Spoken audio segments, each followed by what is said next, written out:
get our service through different channels. So that's the idea. So when we break the barrier of me, myself, and I, and becomes a collaborations, then we can be more creative in giving solutions for our customers. It is just one of the example that now there are more ways of getting our services. You can hail from the street. You can wait at the airport or wherever we have our outlets. You can call our call center. You can go through My Bluebird. You can go through Gojek or GoBird even. They have a GoBird. And so it's about multiple channels. It's about multiple discipline. It's about opening ourselves. And the term, the popular word for that is co-opetition. When we find, okay, what is Gojek weaknesses? Is the operation, giving the excellent, consistent, good service quality. But what is their plus side? They have subsidy pricing. They have marketing budget. So that's a plus side for us. So then we collaborate. So being able to find other businesses or other organizations that can be perceived as our competitor in the beginning, it's very beneficial. So having that mindset, I think, is important. Thank you.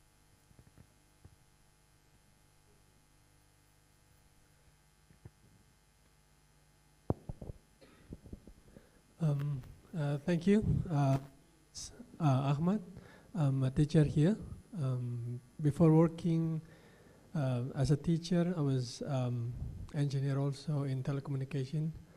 I was working in Siemens and then merged with Nokia and then follow 100% Nokia and then I left. Yeah, it was the right decision. I have to be agile, right? Yeah. So yeah, when I was working there, working in several countries as well. So I see the companies like Ericsson's, they because of the digital competition, they have to close down their manufacture in Sweden. So they are not manufacturing the telecommunication equipments anymore, and then most likely it's because of the competitions. And then I see that merge is one way of a company to become an agile. And also I see that there is a diversification of the business units like what Siemens did. So when I was working in Siemens, they have lots of business. So if you go to Germans, they call it the Siemens City. They have pharmacy, they have Osram producing the light bulbs, telecommunication of course, and then many other business units. So my question is, how diversifies your business so the topic today is being agile, right? So as a leader, as a company, it's important to become an agile. And then is there any, maybe in the future, do you have any plan, or how can you make sure that if you keep working in a transportation business, how can you make sure that the business is continue in the future, or maybe like is there any, like what I said, is there any diversification of business unit that is maybe is 100% different than what you are doing now? Thank you. Thank you. I think we have set our new vision. Our new vision is now we want to contribute or become a major player in the mobility of people in Indonesia. The word mobility is not just transportation. So that means also we are going to support in infrastructure and we're also going to support in the IT services. I think there was one slide earlier to show that showed about the different divisions that we have now. In IT services, I think that part is going to grow more in the future. The IT services is going to support the mobility because we also cannot be a conglomerates, like I want everything, right? We don't have the capability. So if we come back to a realization that we have our strengths and weaknesses, then we we focus on that. Even when we open new companies, we focus on our strength, which is people excellence and operational excellence. So for example, in IT infrastructures, on IT supporting, we have companies that is focusing on building this new GPS data analytic based on GPS. We have a company that is focusing on non-cash payment. And so we're starting to go toward that direction. In infrastructure, we support by having a trading company that distribute or supply heavy equipments. In the services industry, because we're people oriented, in services industry, in property side, we started to build hotels. So it's all about services industry. So when we choose property, we don't build and sell housing, for example, because that is not our expertise, that is not our strength. So we do try to do different businesses now, but still on the corridor.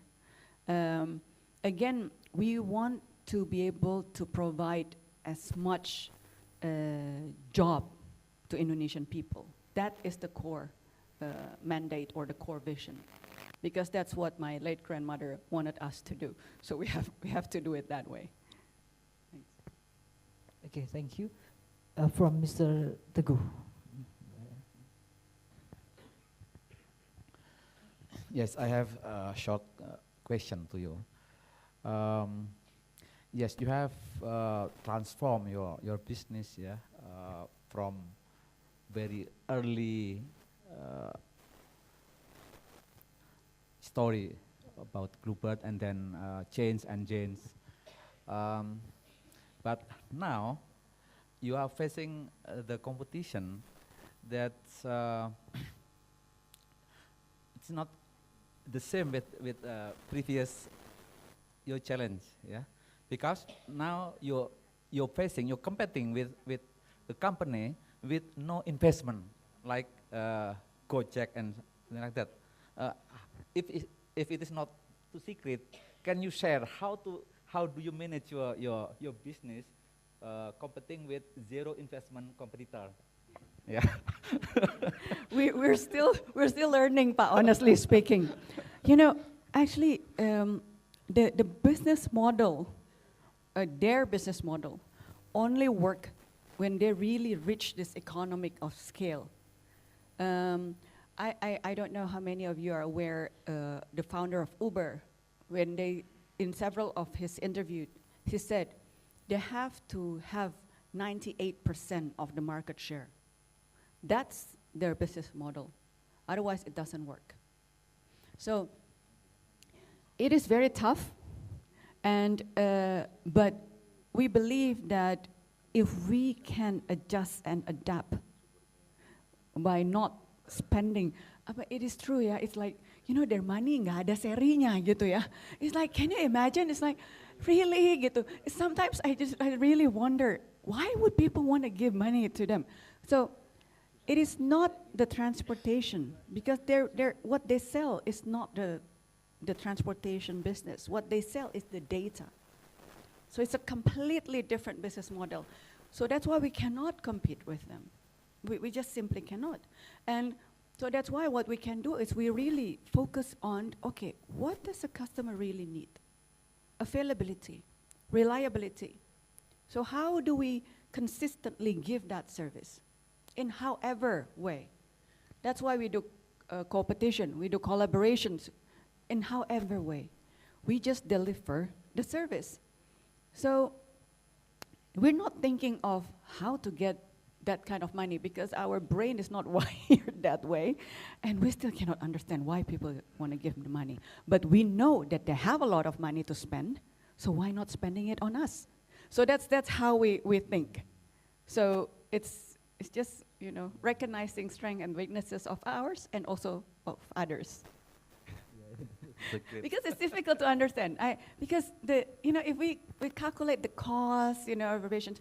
Okay, in the US, the idea, I think, is about sharing economy, which I think can work. If everybody already have a car, and you just use that money on the spare time, that means it's only incremental cost, so that works. And safety in the US is already, the government have the security and things. In Indonesia, the case is slightly different. That's why they need a lot of money to build this. In Indonesia, not that many people own cars. So introducing this now means also that you're pushing people who actually did not want to buy a car, or it's not their priority to buy cars to be used for this business. That model does not really work. Because then the person, the owner of the car, have to pay a lot of maintenance, overheads. So we had, 3 years ago, we lost a lot of our drivers to the online business. Starting beginning of this year especially, many of them comes back to us. Because they just, after 2 years, they just cannot afford to pay the maintenance anymore. The car were being used heavily.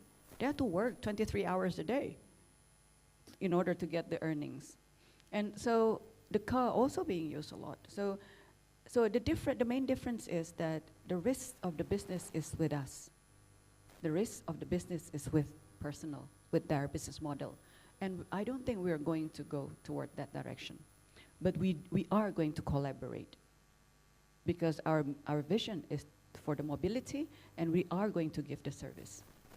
How people get the service can be from different ways. So, yeah, but I cannot understand. And their money really has no numbers.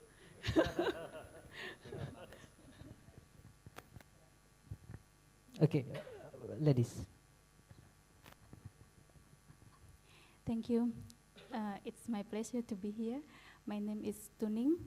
I come from PT Pindad. Together with PT LAN and PT KAI, maybe we are the minority here, but we come from the business institution. But we realize today that as a business institution, some of us busy for chasing the change and to find out the way to change. But today, I'm sitting here and find the way of thinking. It is amazing and surprising for me that you have the different thing. You say that do not following others, and then don't worry about your shape, but worry about your soul, and then do not change the value, but change the culture. They are interesting for us, and by seeing the video from your company, you have time to just listening, and then you learning, and then maybe start to changing. My simple question is there any time to just listening and maybe refrain or just calm down to sit and for a while, even for just 1 second, considering the circumstance, how very fast moving, and how can you and your company catch up the speed of this business, but still you can change, you can agile, and you can still perform and contribute, and then give a satisfaction to the customer. Thank you. Thank you. As I mentioned, we are still learning. We're not there yet. This is just our effort to try to be better. I think what is important is a lot of us hearing, not for listening, but we hear for the sake of defending ourselves. So I think that mindset has to be changed, first thing.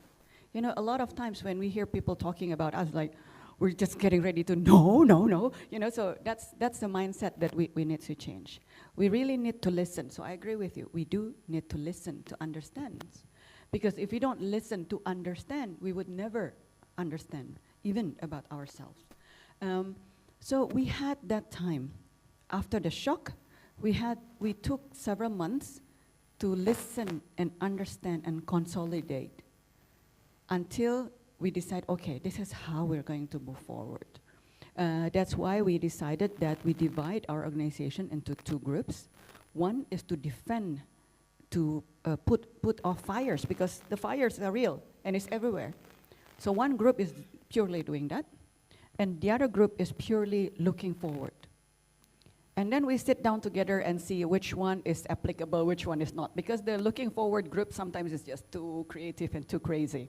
So we need, in Javanese, we say that harus jejak tanah, right? So we need to keep our feet on the ground, choosing which one is implementable and which one are not. So this is the job of these firefighters. So we have to grow, but we also have to defend our core. So we have those two groups, because it cannot be the same people. The mindset is different. But the one thing that is the same is listening. Listening to our customers, listening to our own drivers, to our own employees. I think that part is extremely important. You know, that day, I don't know if any of you saw me on TV, like I was never so popular in my life on that day. So we decided to give free taxi ride the next day.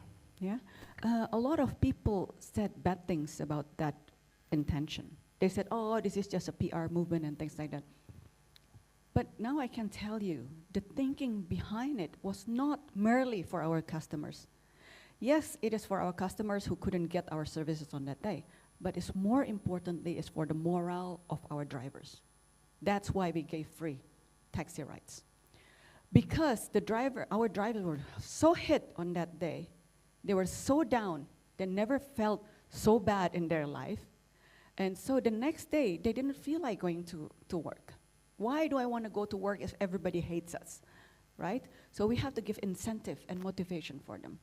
And the stories, if we didn't really release it, the stories of them taking a Gojek driver in their taxi, it's the first time in their life to ride on a taxi for these Gojek drivers. For the children of those people who has never ridden a taxi before, they all line up in front of our office to get a free taxi. So the happiness that our drivers felt on that day is unbeatable. So that is listening. That is doing something without just reacting merely for reaction purpose. So I think that kind of thing needs to be learned. I mean, we make mistakes. There are so many decisions that was wrong as well. So, I just don't share in here. So, but we learned. Because I strongly believe that success is defined by how many times we run each time we fall. So not by how many times we fall. So I think that's a basic thing. Thank you. Okay, clear answer. Don't worry if you feel a minority, because in this room maybe you safe, but I don't know it outside, right? So take care when you outside. Yeah, because we are so many kind people in Telkom University, especially me, right? Okay, maybe we have, there is one more questions. Okay, this is our directors. Okay, I'm Kristanto, academic director from Telkom University. Taxi is almost same with telecommunication industry, disrupted industry. I had a research on the relationship between leadership style, transformation leadership style, and employee engagement. Based on my research, there is no relationship between transformational leadership and employee engagement. And also there is no relationship between organizational culture and transformational leadership. It is different. It is very different with another research in previous years in many countries.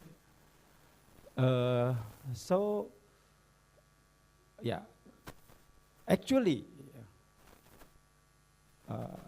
management should change their transformational leadership, because usually transformational leadership is influence to employee engagement. And also, the management should change the organizational culture, because usually organizational culture should influence the employee engagement. So because of disruption, transformational leadership and corporate cultures is not influence to employee engagement. So my question is, do you have any idea what kind of organizational culture and what kind of transformational leadership style that should be changed to adapt to the current transformation? Thank you. Thank you, Pa. Oh, and thank you for the insights, because I have not been back to school for such a long time, so I'm really not aware of this kind of research. So I think it's really good for me to get this kind of input. I am actually honestly not sure how to make that relationship, but I think what is important for me is that what happened to us last year give us a shock enough so that the whole organization want to change. So I agree that actually under normal circumstances also, it has nothing to do with employee engagement. Even now, I think it's not directly correlated. I think employee engagement is extremely important for us to move faster and to go to the direction we want. But we're still learning what type. So what we learned from our FGD and from our interviewing the new millennials and doing FGD for both new employees and old employees, the main difference with these millennials or new employees are they need to have a purpose when they work. So at this moment, structurally, we also have a lot of new people in the senior level. Our HR director came from a multinational company, but she is Indonesian. And so our marketing director also, we just recruited. So we recruited many people in senior levels. So we try to improve the process and the structure of company engagement, of employee engagement itself, because I think it is disconnected to the future. The way we recognize, the way our employee engage in the old days was through kekeluargaan. If you interviewed the employees who go out, who leave our company and come back, the most important thing that they miss is kekeluargaan. That's what bind us together on that time. That's where the employee engagement came from. But for the future, I think it has to be different. Every single person needs to have a purpose. So we actually have a purpose. We have Bluebird Peduli. So that's how now we engage the young employees. You know, when you work with us, you can actually give more.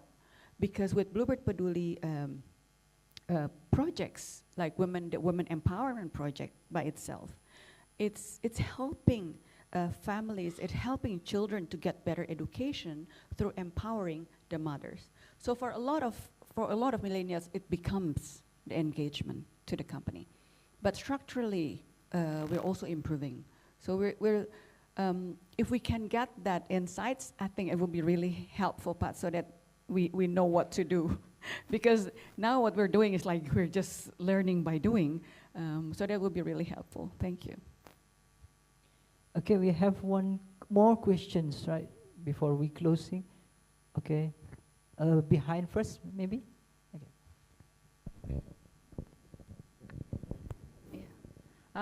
Good morning, ladies and gentlemen.